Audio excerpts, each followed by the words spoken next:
Hello అండి అందరికీ welcome to DM kitchen. ఈరోజు అయితే నేను సింపుల్గా 10 నిమిషాల్లో గుడ్డు వేపుడు ఎలా చేయాలో చూద్దాం రండి.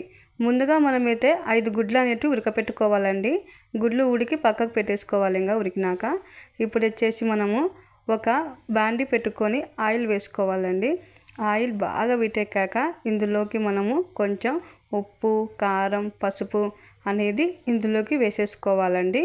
మనము ఇలా ఉప్పు, కారం, పసుపు అలానే బాగా నూనెలో ఫ్రై అయినాక మనము ఆల్రెడీ కట్ చేసి పెట్టుకుని ఉంటామే ఎగ్స్ అనేటివి ఇందులోకి వేసుకొని బాగా దూరగా వేయించుకోవాలండి. అప్పుడే మనకు కర్రీ చాలా అంటే చాలా బాగుంటుంది. కొంచెం ఎగ్గున ఇట్లా ఉప్పు, కారం, పసుపులో ఫ్రై అవుతుంది కదా, మనకు అప్పుడు తింటప్పుడు చాలా అంటే చాలా బాగుంటుందండి. చూడండి, ఇప్పుడైతే ఎగ్స్ అయితే వేసేసాను నేను. ఇలా పొడుగానే కట్ చేసుకోండి, అప్పుడే మనకు గుడ్డు వేపుడు చాలా అంటే చాలా బాగుంటుంది. ఇప్పుడు మొత్తం దీన్ని కొంచెం దూరగా ఈ ఉప్పు, కారం, పసుపులో బాగా వేయించుకోవాలండి. ఇలా చిన్నగా కలుపుకోండి, లేకుంటే ఇరిగిపోతాయి. జాగ్రత్తగా చూడండి,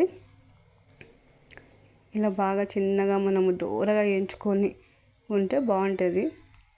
ఇవి దూరగా వేగినాక ఇందులోకి నేనైతే పచ్చసొన అనేది వేయలేదండి. ఎందుకంటే మనము అది వేయించుకోవాల్సిన అవసరం ఉండదు, అది ఇరిగిపోతుంది కదా త్వరగా. అందుకే అదైతే వేయించుకోకుండా ఇలా బయట మాత్రమే చిన్నగా కట్ చేసుకొని ఇలా అయితే వేయించేసుకుంటున్నాను. ఇవి దూరగా వేగాక మనమైతే ఇవైతే ఇంకా పక్కకైతే ఇంకా తీసేసుకోవాలండి. ఎందుకంటే ఇలా వేయించుకుంటే ఎగ్ అనేది బాగా కొంచెం క్రిస్పీగా అనేది తయారవుతుంది. అందుకే ఇలా అయితే మీరు ఖచ్చితంగా ఫ్రై చేసుకొని తర్వాత ఎగ్ కర్రీ స్టార్ట్ చేసుకోండి. ఎగ్ ఫ్రై చూడండి, ఇప్పుడైతే మనకు ఏగిపోయాయి. ఇవన్నీ అయితే ఇంకా పక్కకైతే తీసేసుకుంటున్నాను. ఇంకా నేను చూడండి, దీనికి కొంచెం ఆయిల్ ఎక్కువనే పడుతుంది, కొంచెం ఎక్కువనే వేసుకోండి. మనకైతే ఇలా మొత్తం అనేది మనము తీసేసుకోవాలి. ఇంకా ఇప్పుడు మనము ఈ ఆయిల్ అయితే మనకు సరిపోతుంది. ఇంకా చూడండి, మనమైతే గుడ్డు అయితే ఫ్రై చేసుకొని పక్కకైతే పెట్టేసుకున్నాము. ఇందులోకి మనము పొడుగా కట్ చేసుకున్న ఆనియన్స్ అనేటివి ఇందులోకి వేసుకోవాలండి. ఆనియన్స్ కొంచెం ఎక్కువనే వేసుకోండి, మనకు అప్పుడే చాలా బాగుంటుంది. ఇది గుడ్డు వేపుడు కదా, అప్పుడే మనకు బాగా ఉల్లిగడ్డలు బాగా ఫ్రై అయ్యి బాగా ఉంటుందని టేస్ట్ అయితే. ఇలా మొత్తం ఆనియన్స్ అనేటివి బాగా గోల్డెన్ కలర్ వచ్చేంత వరకు బాగా వేయించుకోవాలండి. ఖచ్చితంగా గోల్డెన్ కలర్ అయితే రావాలండి, అప్పుడే మనకు ఈ గుడ్డు వేపుడు అనేది టేస్ట్ చాలా బాగుంటుంది. ఇలా మొత్తం అయితే కలిపేసుకున్నాము. ఆల్రెడీ ఉప్పు, కారం, పసుపు ఆయిల్ వేసుకున్నాం కాబట్టి ఉల్లిగడ్డలు అనేవి త్వరగా మొగ్గిపోతాయి, త్వరగా వేగిపోతాయి అండి. ఒక 5 మినిట్స్లో మనకైతే ఇవి వేగిపోతాయి. ఇంకా ఇలా మొత్తం అయితే కలుపుకుందాం. ఇలా మధ్యన మనము కలుపుకుంటూ ఉంటే మనకు కరెక్ట్గా వేగిపోతాయి ఉల్లిగడ్డలు అనేటివి. చూడండి, కలర్ అయితే మారిపోతున్నాయి ఇప్పుడు మనకైతే ఈ ఉల్లిగడ్డలు.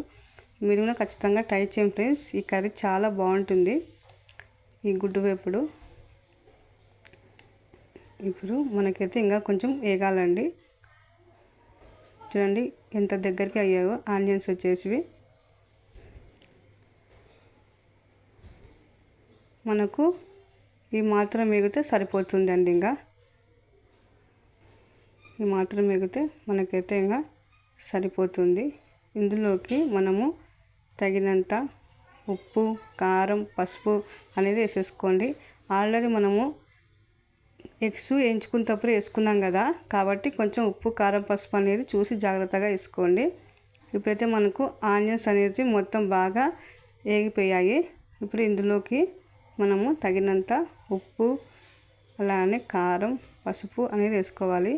ముందుగా అయితే ఇందులోకి అల్లం వెల్లుల్లి పేస్ట్ అనేది కొంచెం ఫ్రెష్ది అప్పుడప్పటికే మిక్సీ పట్టి పెట్టుకునేది అయితే ఇందులోకి వేసుకోండి. ఖచ్చితంగా వేసుకోండి, మనకు ఈ ఫ్రైకి చాలా బాగుంటుంది అల్లం వెల్లుల్లి పేస్ట్ వచ్చైతే. ఇందులోకి కాంబినేషన్గా నేను చపాతీ అయితే చేశానండి. ఇందులోకి వేడి వేడి అన్నం కూడా చాలా బాగుంటుంది, జొన్న రొట్టెన కూడా బాగుంటుందండి ఇందులోకి. ఇప్పుడు ఇందులోకి మనము కొంచెము కరివేపాకు అయితే వేసుకుందాం. ఇంకా కరివేపాకు కొంచెం ఎక్కువ వేసుకోండి, ఎందుకంటే వేపుడు కదా ఇది. కరివేపాకు ఎక్కువ ఉంటేనే మనకు బాగుంటుంది ఈ గుడ్డు వేపుడికి. ఇలా మొత్తం కలుపుకొని మనకైతే ఆల్మోస్ట్ ఉల్లిగడ్డలు బాగా ఫ్రై అయ్యాయి కాబట్టి టేస్ట్ చాలా బాగుంటుందండి మనకు చపాతీలోకి ఈ కర్రీ అయితే. ఇప్పుడు తగినంత ఉప్పు అయితే వేసేస్తున్నాను నేను ఈ గుడ్డు వేపుల్లోకి. తగినంత పసుపు, అలానే తగినంత కారం. కారం కొంచెం ఎక్కువనే వేసుకోండి, చాలా బాగుంటుంది ఈ గుడ్డు వేపుడు. కొంచెం కారం ఎక్కువ ఉంటేనే మనము కొంచెం ఇందులోకి కావాలంటే మిరియాల పొడి కూడా వేసుకోవచ్చు, బాగుంటుంది ఇందులోకి ఘాటుగా. ఇలా మొత్తం అయితే కలిపేసుకోవాలి మనము. ఈ కారం, ఉప్పు, పసుపు, ఈ ఉల్లిగడ్డలు బాగా వేయించుకోవాలండి. ఇలా మనకు పచ్చివాసన మొత్తం పోవాలి, అంతవరకు దీన్ని బాగా వేయించుకుందామండి ఇలా. ఇప్పుడు మనము ఇందులోకి ఆల్రెడీ స్టార్టింగ్లో వేయించి పెట్టుకున్న ఈ గుడ్లు అనేటివి ఇందులోకి వేసుకోవాలి. మనము బాగా మొత్తం కలుపుకుందాము.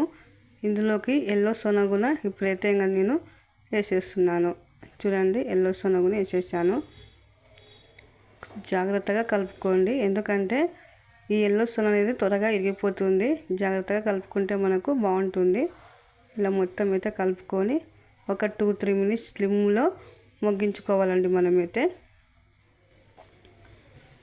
చిన్నగా మొగ్గించుకుంటే ఇలా ఉప్పు, కారం, పసుపులో ఈ ఎగ్స్ అనేటివి అప్పుడు మనకు బాగుంటుంది. చూడండి ఎంత బాగా వచ్చిందో మన కర్రీ అయితే.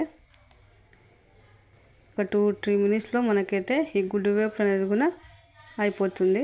ఇప్పుడు మూత పెట్టుకొని ఒక 2 మినిట్స్ దీన్ని వదిలేద్దాము. చూద్దాం ఎలా ఉందో ఇప్పుడైతే మనము. చూడండి, మంచి స్మెల్ వస్తుందండి. ఆనియన్స్ బాగా ఎగితే స్మెల్ అనేది మొత్తం వేరుగా వస్తుంది, చాలా బాగుంటుంది ఫ్లేవర్ వచ్చేసి. చూడండి, ఒక 2 మినిట్స్ మొగ్గించుకుందాం మూత పెట్టుకొని ఇలానే. ఇంకా మనకైతే బాగా మొగ్గింది. ఇంకా ఉప్పు, కారం, పసుపులో ఈ ఎగ్స్ అనేటివి బాగా మొగ్గేసాయి. ఇంకా మనకైతే ఇప్పుడైతే ఇందులోకి కొంచెం మనం గరం మసాలా అనేది వేసేసుకుందాం. ఇంకా చూడండి ఎంత బాగుందో ఎగ్ ఫ్రై.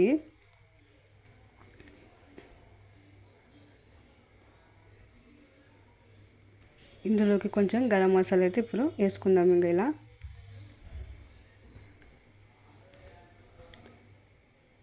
జాగ్రత్తగా ఇలా కలుపుకొని ఫైనల్గా మనము ఇందులోకి కొత్తిమీర వేసేసుకుంటే మనకు ఎంతో టేస్టీ అయిన 10 నిమిషాల్లో తయారైపోయే గుడ్డు వేపుడు అనేది అయిపోతుంది. మీరు కూడా ఖచ్చితంగా ట్రై చేయండి ఫ్రెండ్స్. ఈ వేపుడు అనేది మీకు ఖచ్చితంగా నచ్చుతుంది. Okay friends, bye.